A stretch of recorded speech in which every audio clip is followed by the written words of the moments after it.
Hi friends, ఎలా ఉన్నారు? చైనాలో పుట్టిన ఈ కరోనా మహమ్మారి ప్రపంచమంతా కమ్ముకుంటూ వస్తుంది. ఈ వైరస్ మనుషుల పాలిట మృత్యు పాశంలా తయారైంది. ఇలాంటి విషమ పరిస్థితుల్లో మనందరం సోషల్ డిస్టెన్సింగ్ మరియు లాక్డౌన్ ని ప్రభుత్వం వారు చెప్పినట్టు పరిపూర్ణంగా పాటించి సురక్షితులమవుదాం. అసలు ఈ వైరస్ అంటే ఈ ప్రపంచమంతా ఎందుకు గడగడలాడుతుంది? ఈ వైరస్ పేరు చెప్తే మనందరం ఎందుకు భయపడుతున్నాం?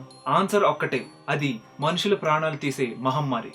అసలు మన శత్రువు చరిత్ర ఏంటో, దాని స్ట్రెంగ్త్లు వీక్నెస్లు ఏంటో తెలుసుకుంటే మనం జాగ్రత్త పడడమే కాకుండా ప్రపంచం మొత్తం కాపాడిన వాళ్ళం అవుతాం.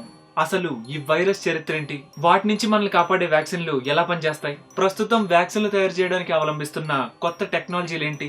మన శరీరంలోని రోగ నిరోధక వ్యవస్థ ఎలా పనిచేస్తుంది? అసలు మన శరీరంలోని ఇమ్యూన్ సిస్టమ్ రహస్యాలేంటి? మరి ఇవన్నీ తెలుసుకోవాలంటే మనం ఛానల్లోకి ఎంటర్ అయిపోవాలి. మరి ఇంకెందుకు ఆలస్యం, let's get in to our channel.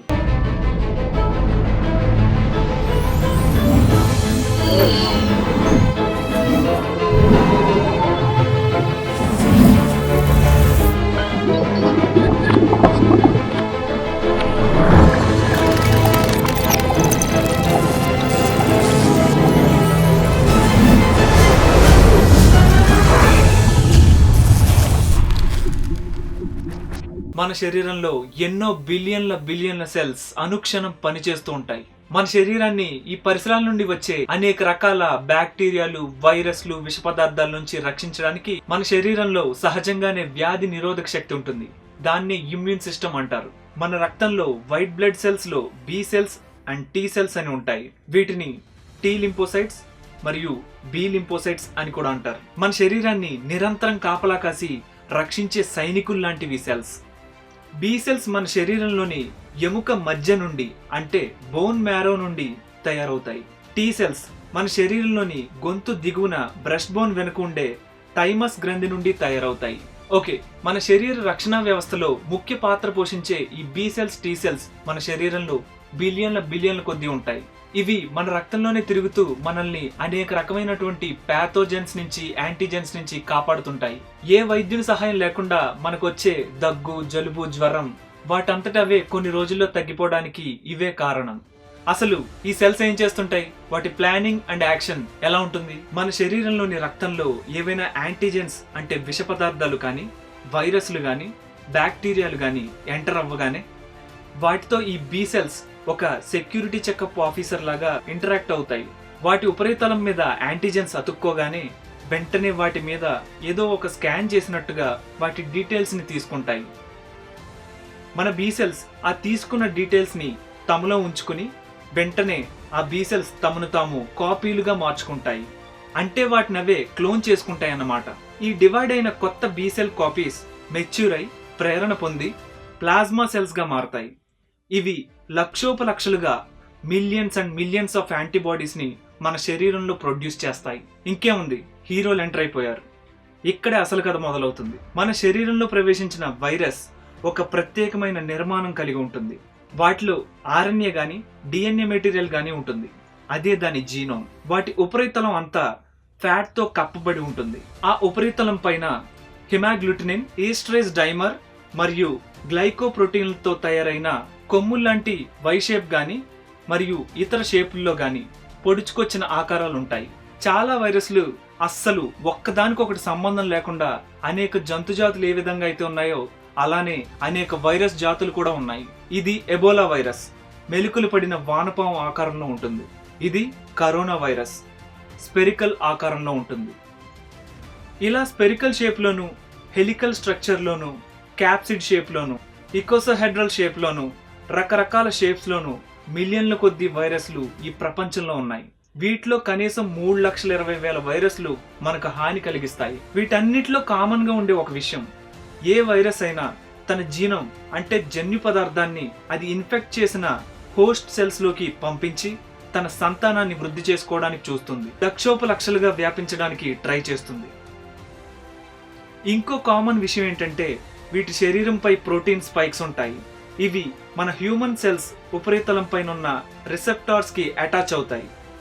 అలా తాళం చెవుల్లాంటి రిసెప్టార్స్ కి అవి అటాచ్ అయిన తర్వాత మన సెల్స్ వాటిలోకి ఎంటర్ అవడానికి వైరస్లకి పర్మిషన్ ఇస్తాయి. ఆ తర్వాత దాని జన్యు పదార్థాన్ని అంటే దాని జెనెటిక్ మెటీరియల్ ని మన సెల్స్ లోకి పంపిస్తుంది.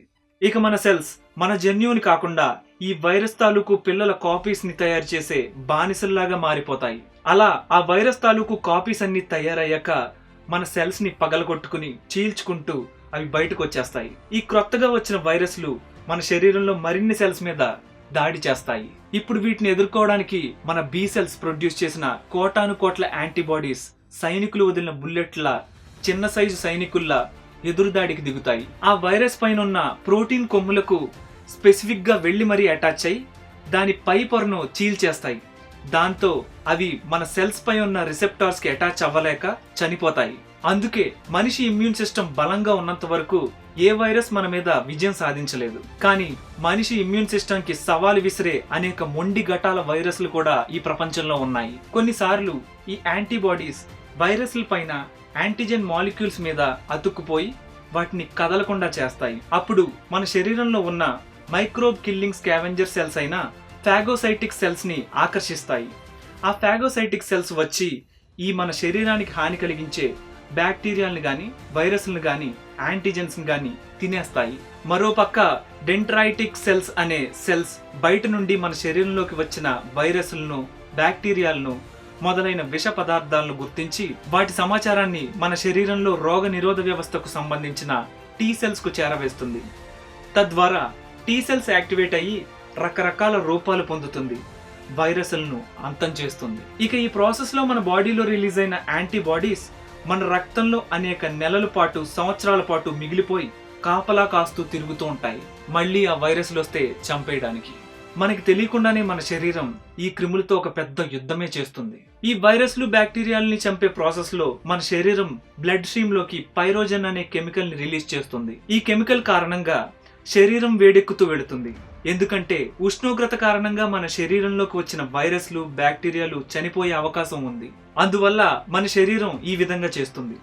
నిజానికి కొన్ని బ్యాక్టీరియాలు వైరస్లు చనిపోతాయి కూడా. బట్ ఈ కరోనా వైరస్ కాస్త మొండిఘటం. శరీరం తను హీట్ ఎంత పెంచినా ఎఫెక్ట్ అవ్వదు. దాంతో హై టెంపరేచర్స్ కి ఇంకా మన శరీరం పెంచుకుంటూ వెళ్ళిపోతుంది. దాంతో మనకే ప్రమాదం ఏర్పడుతుంది. మన ముక్కు నుండి మ్యూకస్ అంటే జలుబు స్రవించడం, ఎలర్జిక్ రియాక్షన్స్ రావడం, ఇవన్నీ మన శరీరంలో ఉండే ఇమ్యూన్ సిస్టమ్ చేసే పనే. ముక్కులోకి ఎంటర్ అయిన ఈ వైరస్లు బ్యాక్టీరియాలు చిన్న చిన్న డస్ట్ పార్టికల్ వంటి పదార్థాలను మ్యూకస్ అనే మన జలుబు పదార్థంలో పెట్టి తుమ్ముల ద్వారా పంపించేయడానికి ప్రయత్నిస్తుంది మన ఇమ్యూన్ సిస్టమ్.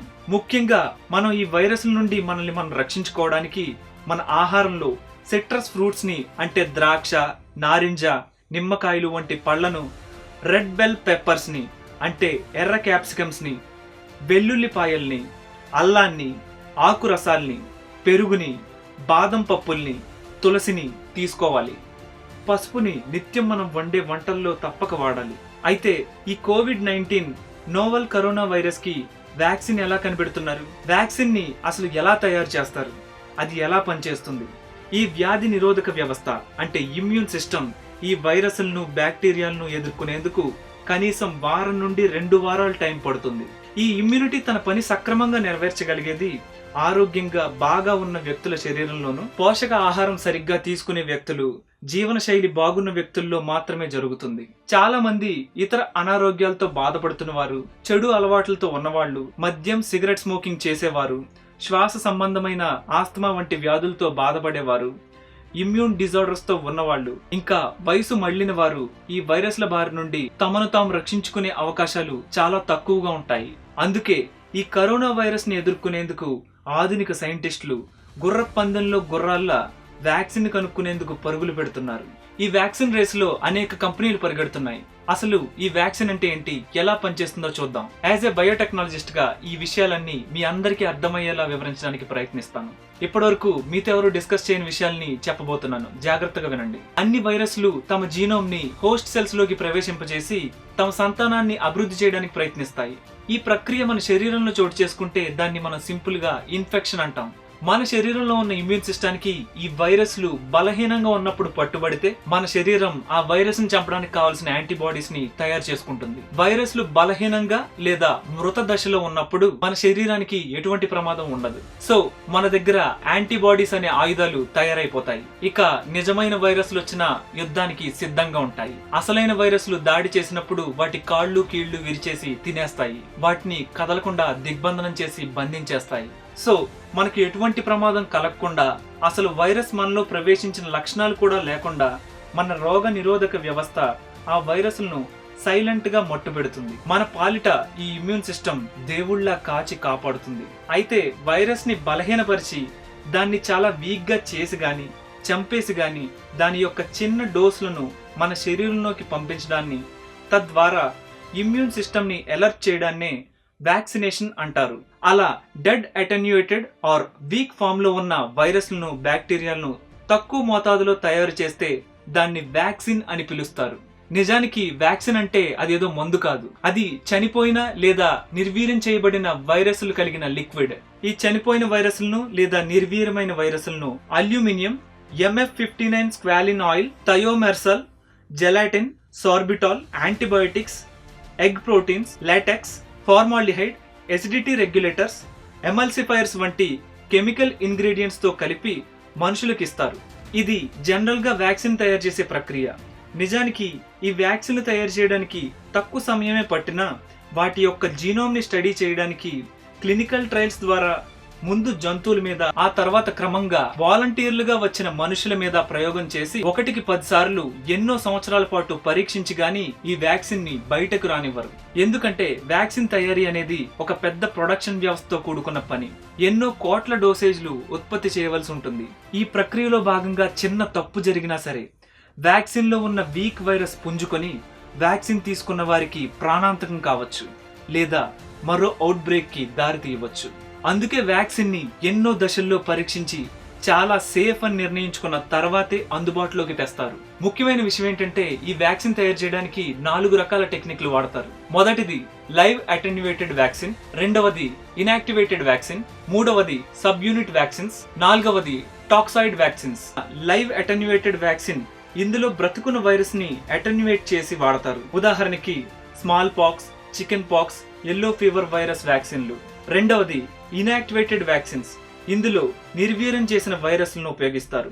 ఎగ్జాంపుల్ కి హెపటైటిస్ ఏ, పోలియో, ర్యాబిస్ వ్యాక్సిన్లు ఈ విధంగా తయారు చేస్తారు. మూడవ పద్ధతి సబ్ యూనిట్ వ్యాక్సిన్స్ లేదా రీకాంబినెంట్ వ్యాక్సిన్స్ లేదా పాలీసాకరైడ్ మరియు కాంజుగేట్ వ్యాక్సిన్స్. ఇందులో వైరస్ తాలూకు చిన్ని పీస్లను, వాటి ప్రోటీన్లను, చిన్న భాగాలను ముక్కలు చేసి ఉపయోగిస్తారు. Example hepatitis B vaccine. Toxoid vaccines.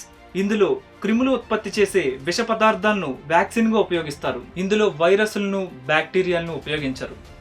అవి ఉత్పత్తి చేసే విష పదార్థాలను మాత్రమే ఉపయోగిస్తారు. ఉదాహరణకు డిప్తీరియా, టిటానస్ టీటీ ఇంజెక్షన్ వ్యాక్సిన్. ఏదైనా తుప్పు గీసుకుంటే మనం ఎప్పుడు చేయించుకునే టీటీ ఇంజెక్షన్ ఈ టిటానస్ వ్యాక్సిన్. కరోనా వ్యాక్సిన్ ని ఎలా తయారు చేస్తున్నారు?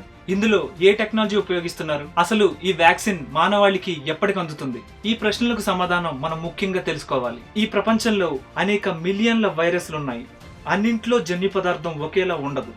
కొన్నింట్లో DNA, మరికొన్నింట్లో RNA ఉంటుంది. మరికొన్నింట్లో డబుల్ స్టాండర్డ్ RNA ఉంటుంది. ప్రస్తుతం ఈ కరోనా వైరస్ లో ఉంది RNA జీనోమ్. ఈ RNA జీన్స్ లో ACGU అనే ఎమినో యాసిడ్స్ ఉంటాయి. RNA అంటే రైబోన్యూక్లిక్ యాసిడ్ అని అర్థం. ఈ ACGU పేర్లు వరుసగా adenine, cytosine, guanine and uracil. కంప్యూటర్లో ప్రతి ప్రోగ్రామ్ ఇన్స్ట్రక్షన్స్, సమస్తమైన సాఫ్ట్వేర్స్ డేటా అంతా 1లు 0లు అనే బైనరీ సిస్టమ్ తో ఏర్పడినట్లే ఈ జీనోమ్ లో కూడా సమస్తమైన వైరల్ ఇన్ఫర్మేషన్ ACGU అనే బేస్ పైర్స్ తో తయారై ఉంటుంది. ఈ కరోనా వైరల్ RNA ఆ కరోనా వైరస్ జాతికి సంబంధించిన బ్లూ ప్రింట్ లాంటిది. వైరస్ సొంతంగా తన జాతిని ఉత్పత్తి చేయలేదు కనుక ఒక హోస్ట్ ని చూసుకుంటుంది. అవి మనిషి కణాలు కావచ్చు, ఇతర జంతువుల కణాలు కావచ్చు. ప్రస్తుతం సైంటిస్టులు ఈ కరోనా వైరస్ యొక్క RNAని వివరంగా తెలుసుకునే ఒక టెక్నిక్ ని ఉపయోగిస్తున్నారు. సెపి సైంటిస్టులు దీనిలో తలమోనకలై ఉన్నారు.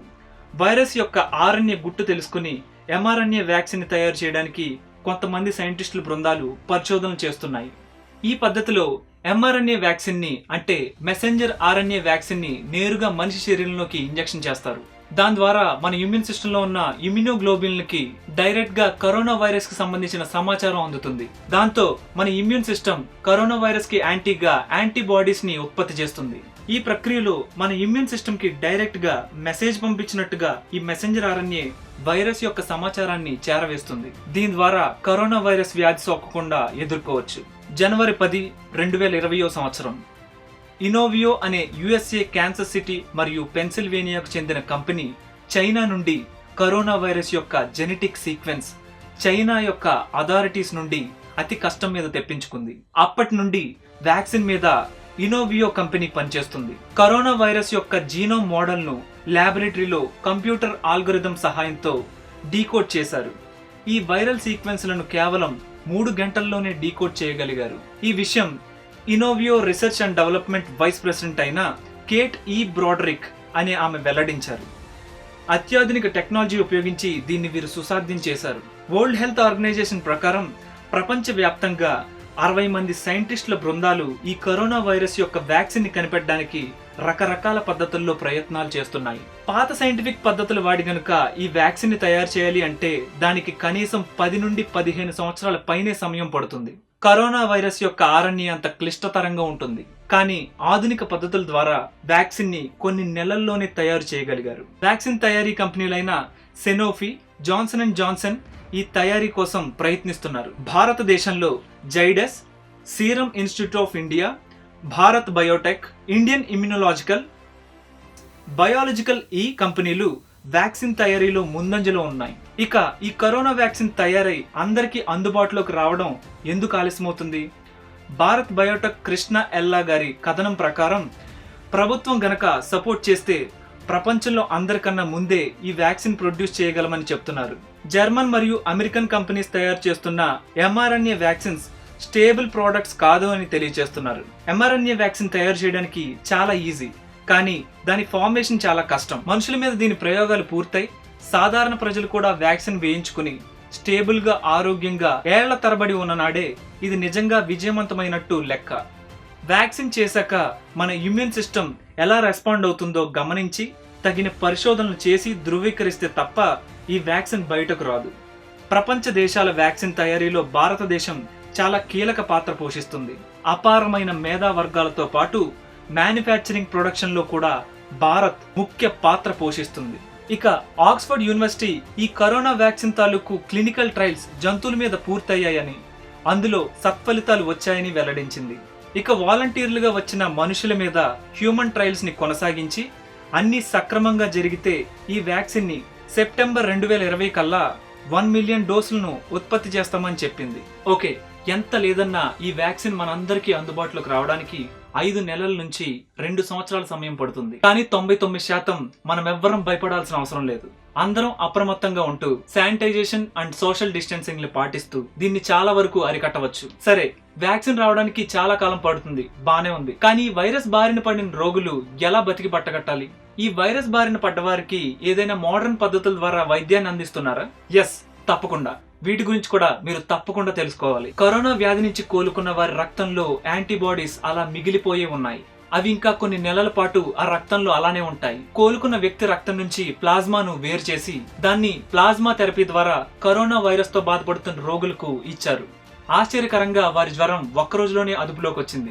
7 నుంచి 8 రోజుల్లో పూర్తిగా కోలుకున్నారు.